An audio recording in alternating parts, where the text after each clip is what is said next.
sebuah kehangatan di loteng tua. Ratna terkejut oleh kekuatan Dedi yang begitu besar. Mungkin karena usianya lebih muda darinya, Dedi adalah seorang pria yang masih sangat bugar. Sentuhannya yang lembut dan ungkapan kasih sayangnya yang tulus membuat hati Ratna terbuka.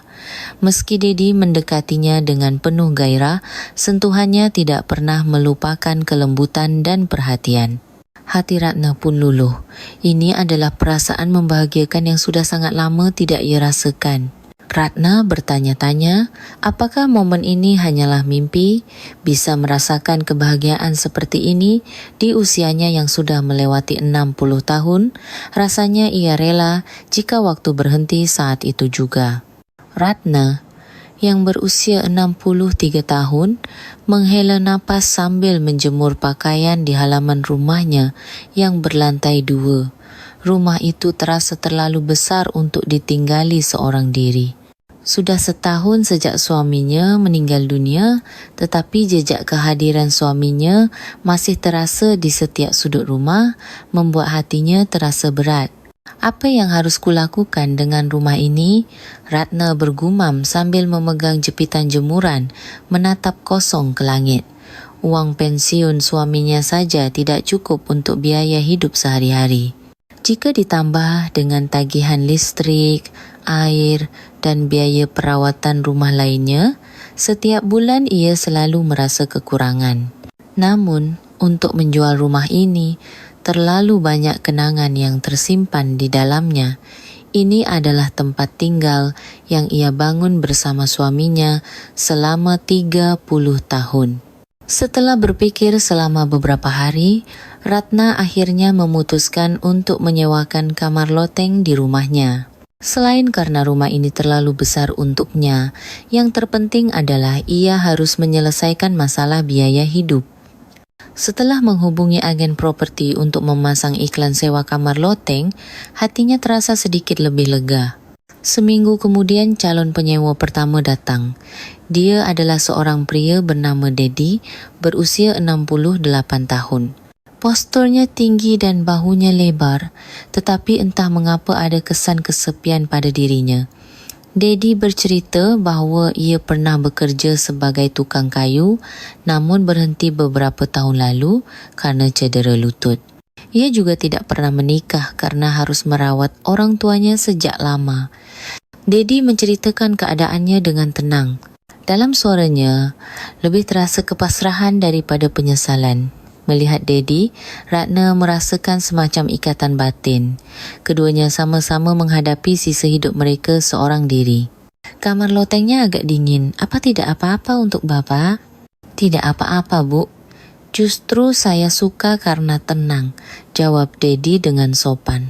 Sikapnya yang santun dan cara bicaranya yang tenang membuat Ratna menyukainya. Terlebih lagi karena mereka seumuran, ia merasa mereka bisa saling memahami keadaan masing-masing.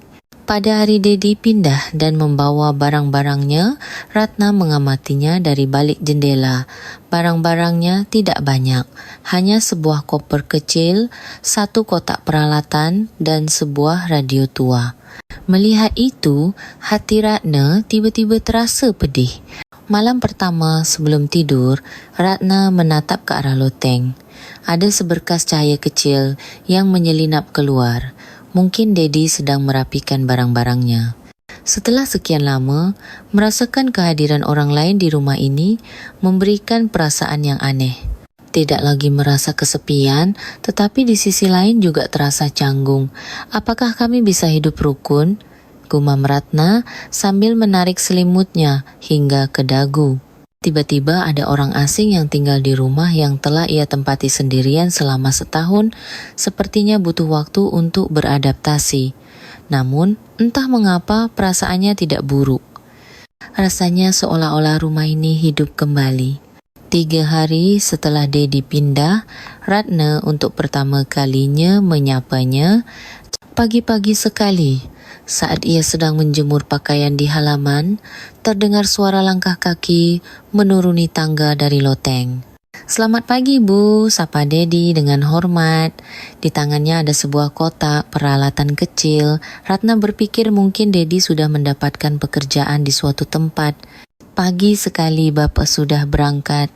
Iya Bu, ada pekerjaan yang ditawarkan oleh seorang kenalan. Hanya perbaikan kecil, tapi saya syukuri saja, jawab Dedi dengan tulus. Ratna merasakan kehangatan di hatinya. Ia kagum melihat semangat Dedi yang masih ingin bekerja keras di usianya yang tak lagi muda. Beberapa hari kemudian, saat Ratna sedang memasak sayur asem, tiba-tiba ia teringat pada Dedi. Ia bertanya-tanya, apakah pria yang tinggal sendirian itu makan dengan layak? Setelah ragu-ragu sejenak, ia akhirnya menaruh sayur asem di sebuah mangkuk kecil dan naik ke atas. Permisi, Pak Dedi? Iya, sebentar Bu. Pintu terbuka dan Dedi muncul dengan ekspresi terkejut. Di belakangnya, kamar loteng terlihat tertata rapi. Saya masak sayur asem, barangkali Bapak mau. Saya masaknya kebanyakan. Wah, terima kasih banyak Bu. Dedi menerima mangkuk itu dengan kedua tangannya sambil menundukkan kepala. Wajahnya penuh dengan rasa terima kasih. Sejak hari itu, Ratna sesekali mulai membagikan lauk pauk, tumis kangkung, tempe goreng, atau soto ayam. Bukan makanan istimewa, tetapi Dedi selalu menerimanya dengan sopan dan ucapan terima kasih. Suatu Sabtu sore, saat Ratna sedang mencabuti rumput liar di halaman, Dedi turun dari loteng dan dengan hati-hati bertanya, Bu, ada yang bisa saya bantu?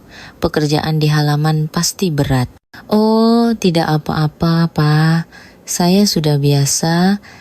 Saya dulu tukang kayu, jadi tangan saya sudah terbiasa dengan pekerjaan seperti ini. Kalau dikerjakan bersama, pasti cepat selesai. Sulit bagi Ratna untuk menolak tawaran Dedi. Terlebih lagi, hatinya tersentuh oleh ekspresi tulus di wajahnya. Akhirnya Ratna mengangguk. Mereka berdua duduk berdampingan dan mulai mencabuti rumput. Awalnya canggung, tetapi seiring berjalannya waktu, suasana menjadi lebih alami. Gerakan tangan Dedi sangat cekatan dan Ratna mengikuti iramanya. Rumah ini indah sekali ya Bu. Halamannya juga luas. Suami saya yang menatanya sendiri. Beliau suka sekali menanam bunga, jawab Ratna dengan suara lirih. Membicarakan suaminya membuat hatinya tiba-tiba terasa sakit. Begitu ya? Beliau pasti orang yang sangat baik. Kata-kata Dedi penuh dengan penghiburan. Ia tidak bertanya lebih jauh. Itu adalah sebuah bentuk perhatian agar tidak menyentuh luka orang lain. Menjelang matahari terbenam, pekerjaan di halaman selesai. Mereka berdua duduk berdampingan di bangku panjang yang ada di sudut halaman sambil minum air putih. Suara alunan musik keroncong dari radio di loteng terdengar samar-samar. Bapak sering mendengarkan radio? Iya Bu, untuk mengusir sepi saat sendirian. Mendengar musik membuat hati saya tenang. Saya juga begitu. Kalau rumah terlalu sepi, rasanya jadi kesepian. Mendengar pengakuan Ratna, Dedi mengangguk pelan. Itu adalah momen di mana mereka saling memahami kesepian masing-masing. Rumah ini terasa hangat ya Bu. Kata-kata Dedi membuat hati Ratna tersentuh. Sudah lama sekali tidak ada yang mengatakan bahwa rumah ini terasa hangat. Pada saat itu, Ratna merasa Dedi bukan lagi sekadar penyewa loteng, melainkan seorang teman yang berbagi ruang yang sama. Suatu malam, sebulan setelah Dedi pindah, Ratna sedang menonton televisi di ruang tengah ketika ia mendengar suara aneh. Dari bawah lantai papan, terus-menerus terdengar suara kletak-kletak. Awalnya ia mengira itu hanya suara angin, tetapi karena terus berulang, ia mulai merasa terganggu. Keesokan paginya, Dedi turun lebih awal dari biasanya.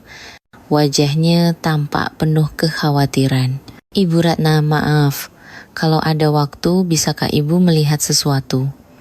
Ada apa, Pak? Dari bawah lantai loteng terus ada suara. Rasanya aneh. Saya tidak berani memeriksanya sendirian, Dedi berkata dengan ragu-ragu. Ekspresinya yang serius membuat Ratna ikut khawatir.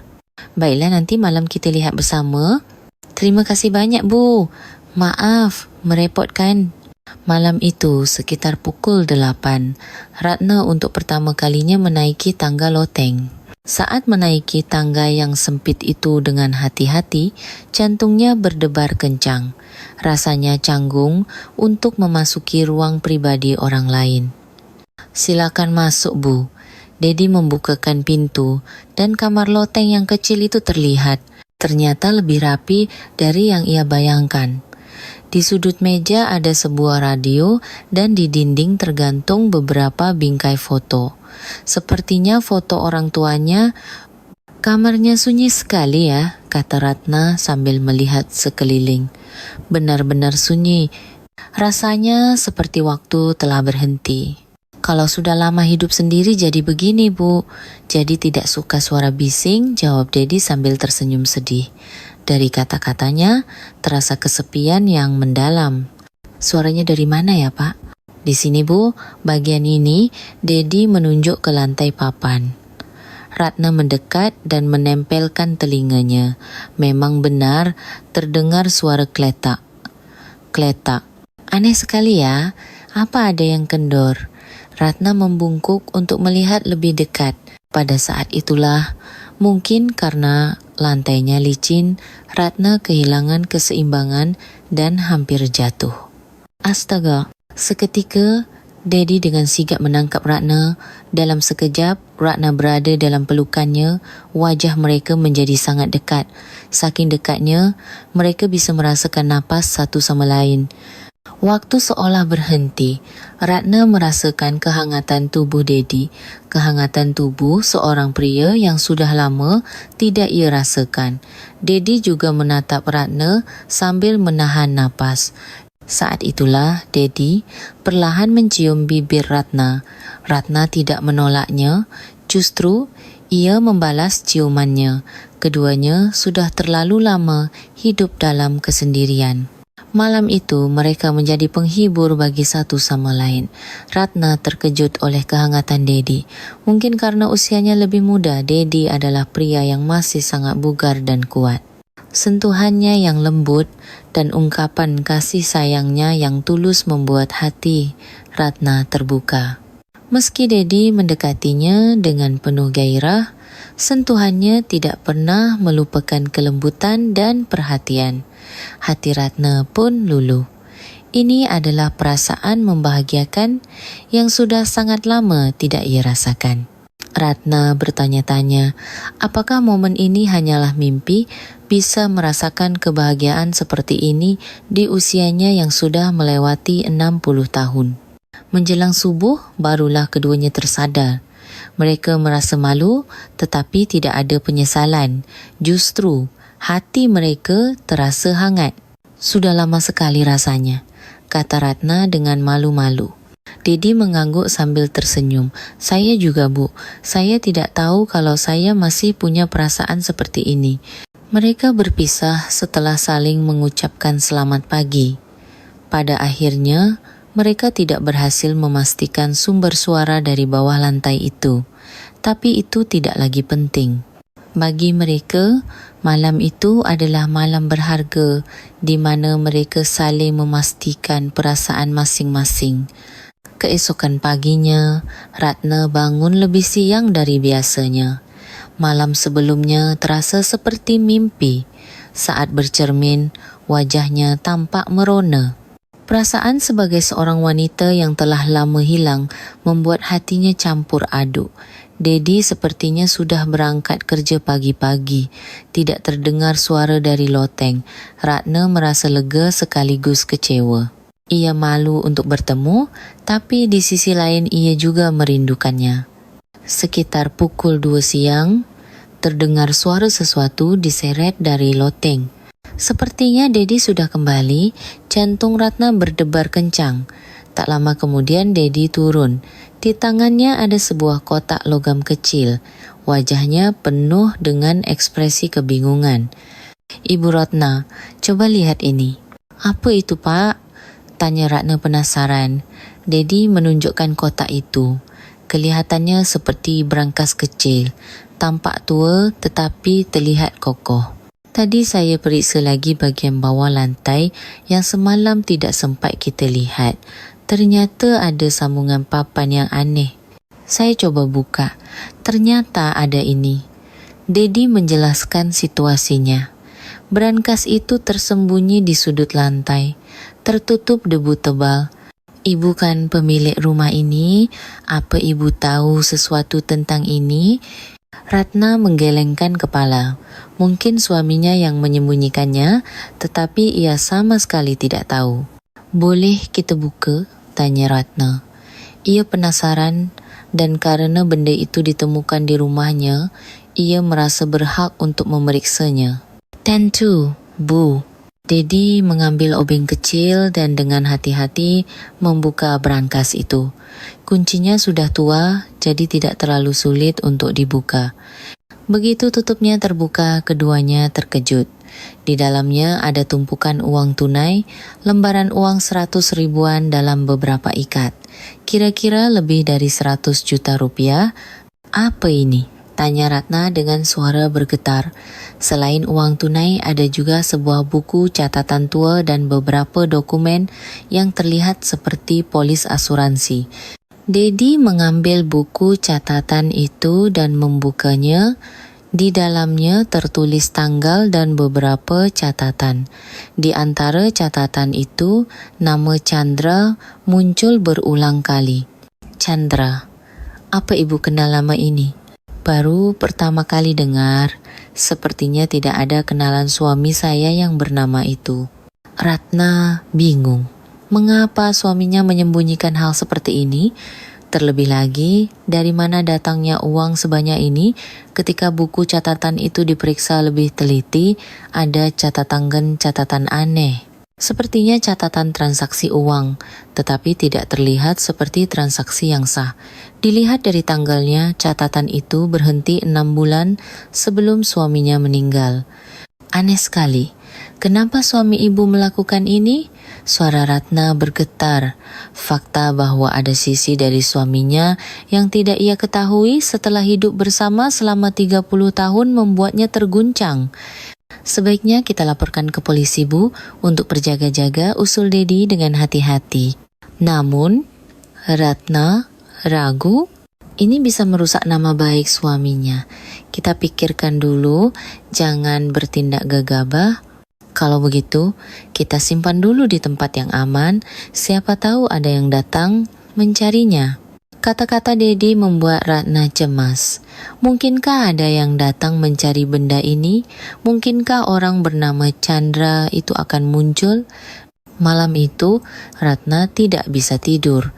Pikirannya dipenuhi pertanyaan tentang suaminya dan kekhawatiran tentang apa yang akan terjadi selanjutnya. Di atas segalanya, ia takut rahasia ini akan mempengaruhi hubungannya dengan Dedi. 3 hari setelah menemukan brankas itu, pada suatu malam, Ratna mencoba tidur lebih awal, tetapi hatinya gelisah dan tidak bisa terlelap. Ia terus memikirkan suaminya dan brankas itu. Sekitar pukul 11 malam, terdengar suara aneh dari halaman. Seseorang sedang menggoyang-goyang gagang pintu. Jantung Ratna berdebar kencang. Siapa di luar? Tanya Ratna dengan suara gemetar. Tidak ada jawaban. Hanya suara pintu yang digoyang semakin keras. Saat itu Dedi turun dari loteng. Terdengar suara langkah kakinya yang tergesa-gesa menuruni tangga. Ada apa, Bu? Sepertinya ada orang di luar. Dedi berjalan ke pintu depan dan dengan hati-hati mengintip keluar. Lampu halaman mati. Jadi tidak terlihat jelas. Siapa di sana? Ada perlu apa malam-malam begini? Teriak Dedi. Kemudian terdengar suara seorang pria dari luar. Apa Ibu Ratna ada? Saya ada urusan penting. Sekarang sudah jam berapa? Datang lagi saja besok, kata Dedi dengan tegas. Tetapi pria itu tidak menyerah. Saya harus bertemu hari ini juga. Ada hal penting yang harus dibicarakan. Ratna merasa takut, tetapi ia merasa harus membuka pintu. Mereka tidak bisa terus seperti ini. Tolong sebutkan siapa Anda dulu. Saya Chandra, rekan kerja almarhum Pak Wiryo. Mendengar nama itu, seluruh tubuh Ratna menegang. Itu nama yang ia lihat di brankas. Dedi juga menatap Ratna dengan tegang. Akhirnya, Ratna membuka pintu. Seorang pria berusia sekitar 50-an berdiri di sana. Wajahnya tampak sangar dan tatapannya tajam. Selamat malam.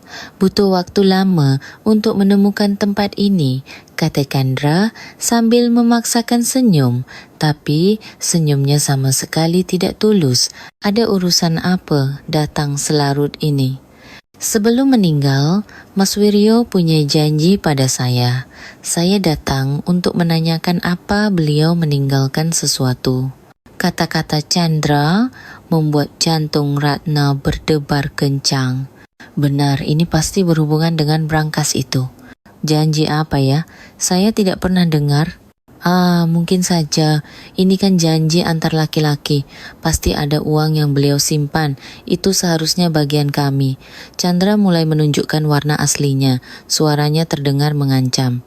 Pasti ada sesuatu yang beliau sembunyikan sebelum meninggal. Apa ibu menemukan sesuatu? Saya benar-benar tidak tahu apa-apa, jawab Ratna dengan suara gemetar. Saat itu, Dedi melangkah maju. Beliau sudah meninggal dan ibu ini tidak tahu apa-apa, jadi jangan datang lagi. Mendengar kata-kata tegas, Dedi, wajah Chandra berubah masam. Anda siapa? Kenapa ikut campur? Saya tinggal di rumah ini dan saya punya kewajiban untuk melindungi ibu ini. Dedi tidak mundur. Justru ia berdiri di depan Ratna. Chandra ragu sejenak lalu mundur. Tapi sebelum pergi, ia meninggalkan kata-kata ancaman. Saya akan segera kembali. Sampai saat itu, cari baik-baik. Setelah Chandra pergi, Ratna merasa lemas seakan mau pingsan. Kakinya tidak kuat menopang tubuhnya sehingga Dedi harus memapahnya. Kita harus lapor polisi, kata Dedi. Ratna pun merasa tidak bisa menundanya lagi. Chandra pasti akan kembali.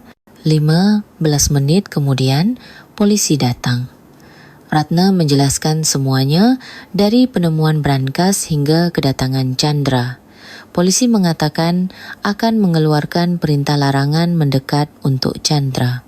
Apa suami saya benar-benar terlibat dalam urusan seperti itu? Tanya Ratna pada Dedi. Ia masih sulit mempercayainya. Setiap orang punya rahasia, Bu. Yang penting adalah saat ini, kata Dedi. Kata-katanya sedikit menghibur Ratna, tapi satu sudut hatinya masih terasa berat. Setelah polisi pergi, hati Ratna belum juga tenang. Tatapan mengancam Chandra terus terbayang. Terlebih lagi, pertanyaannya tentang suaminya semakin besar. Aku begitu mencintainya, tapi apakah dia telah membohongiku? Gumam Ratna sambil duduk di sofa ruang tengah. Selama 30 tahun hidup bersama, ia tidak pernah sekalipun curiga, tapi sekarang semuanya terasa meragukan.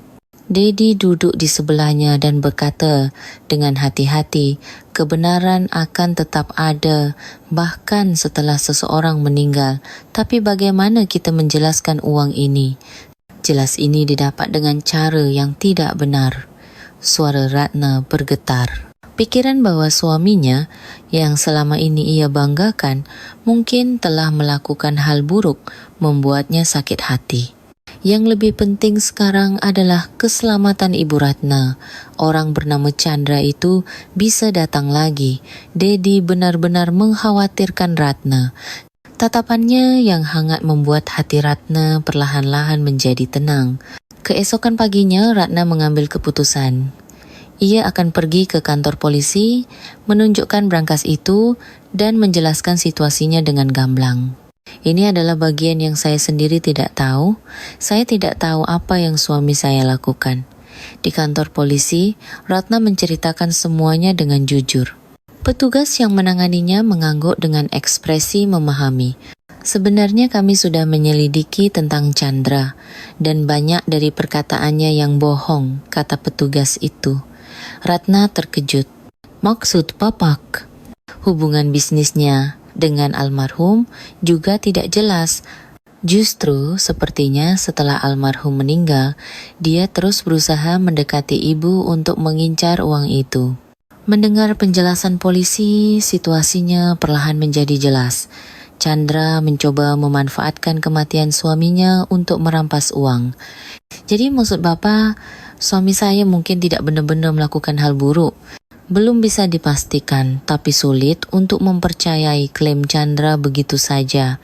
Bagaimanapun, perintah larangan mendekat sudah kami keluarkan, jadi ibu bisa tenang.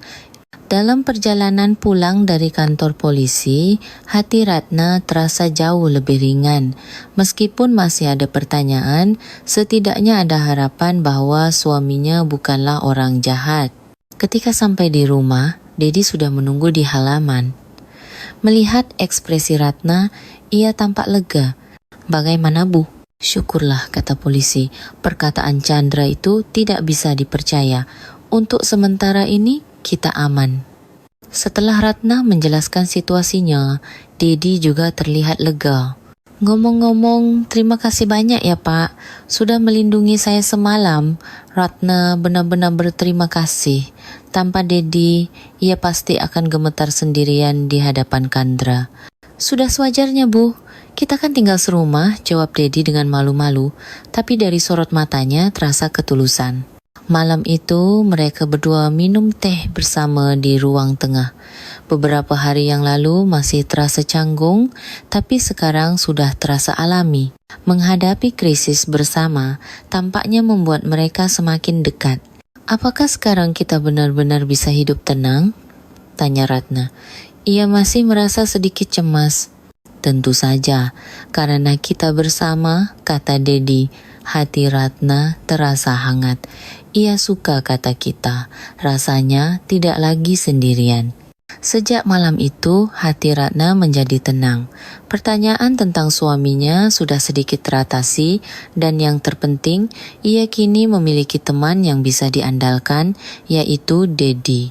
Seminggu telah berlalu sejak kasus Chandra selesai. Ratna perlahan-lahan kembali menemukan ketenangan dalam kehidupan sehari-harinya.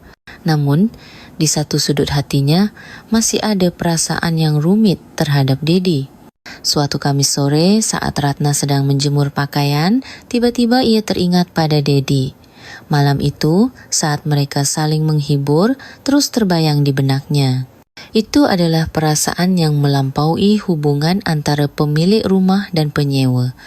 Sepertinya, Dedi juga merasakan hal yang sama. Akhir-akhir ini, tatapan matanya saat memandang Ratna berbeda, lebih hangat dan penuh kasih sayang dari sebelumnya. Malam itu, Ratna memberanikan diri naik ke loteng. Ia ingin mengatakan sesuatu yang sudah ia simpan di hatinya selama beberapa hari. Permisi, Pak Dedi? Iya Bu, silakan masuk. Dedi membukakan pintu. Wajahnya menunjukkan sedikit keterkejutan. Ini pertama kalinya Ratna yang datang menemuinya. Ratna melihat sekeliling loteng dengan perlahan. Masih tertata rapi, tetapi entah mengapa terasa sepi. Loteng ini tidak terlalu dingin untuk Bapak, tanya Ratna dengan hati-hati. Ia benar-benar penasaran. Menjelang musim hujan, ia pikir loteng pasti akan sangat dingin. Agak dingin Bu, tapi tidak apa-apa. Sudah terbiasa, jawab Dedi dengan tenang. Tapi Ratna tahu kata-katanya tidak tulus. Sebenarnya ada yang ingin saya tawarkan, kata Ratna dengan suara bergetar. Jantungnya berdebar kencang, tapi ia memberanikan diri. Tawaran apa ya Bu? Bagaimana kalau kita gunakan lantai bawah ini bersama-sama? Terlalu luas kalau hanya untuk saya sendiri. Mendengar tawaran Ratna, Dedi terdiam sejenak, di matanya terpancar keterkejutan dan kebahagiaan secara bersamaan. Tapi, apa tidak apa-apa Bu? Nanti apa kata orang? Saya tidak peduli. Yang penting kita nyaman, kata Ratna dengan tegas. Sekarang, perasaannya sendiri lebih penting daripada pandangan orang lain. Dedi berfikir sejenak, lalu mengangguk. Terima kasih banyak Bu. Sebenarnya saya merasa kesepian selama di sini. Pengakuan jujurnya membuat hati Ratna tersentuh. Dua orang yang sama-sama kesepian kini bisa bersama. Keesokan harinya, Dedi mulai merapikan barang-barangnya. Tidak banyak barang, jadi sepertinya akan cepat selesai. Ratna menyiapkan kamar kecil di lantai bawah untuk Dedi. Di hari pindahan, mereka berdua memindahkan barang-barang bersama. Setiap kali radio, buku-buku, dan barang lainnya turun, hati Ratna berdebar gembira. Sekarang mereka benar-benar akan tinggal bersama. Sekarang rasanya seperti keluarga sungguhan ya, Bu, kata Dedi sambil meletakkan barang terakhir. Senyum cerah terukir di wajahnya. Iya, rumah ini rasanya hidup kembali. Ratna juga merasa sangat bahagia. Rasanya rumah yang sudah lama kosong ini kembali menjadi hangat. Malam itu, untuk pertama kalinya, mereka makan malam di meja yang sama. Makanan yang disiapkan Ratna dengan sepenuh hati, sayur asam, telur dadah gulung dan lauk pauk sederhana memenuhi meja. Enak sekali Bu. Sudah lama saya tidak makan masakan rumah yang hangat seperti ini, kata Dedi dengan ekspresi terharu. Selama hidup sendiri, ia jarang makan dengan layak. Mulai sekarang kita makan bersama terus ya Pak. Makan sendirian kan tidak enak, kata Ratna. Dedi mengangguk. Saat mata mereka bertemu, mereka bisa saling memastikan perasaan masing-masing. Keesokan paginya, Ratna bangun lebih awal dan menyeduh kopi. Dedi juga bangun lebih awal dari biasanya. Mereka duduk berhadapan, menikmati pagi yang tenang sambil minum kopi. Saya tidak pernah menyangka akan mengalami pagi seperti ini, kata Dedi sambil mengangkat cangkir kopinya. Suaranya penuh dengan kebahagiaan. Saya juga tidak menyangka hari seperti ini akan datang lagi. Ratna berpikir sambil menatap keluar jendela. Saat tangannya menopang pinggangku malam itu, aku tahu bahwa hidupku telah dimulai kembali sejak ia pertama kali menginjakkan kaki di loteng rumahku. Kehidupan baru bagi mereka berdua kini dimulai. Mereka tidak lagi sendirian. Mereka telah menemukan pasangan yang saling memahami dan menjaga. Usia mereka memang tidak lagi muda, tetapi mereka menyadari bahwa dalam cinta, usia tidaklah penting. Yang terpenting adalah perasaan satu sama lain. Malam itu, mereka berdua diam-diam bergandengan tangan dan masuk bersama ke dalam kamar Ratna.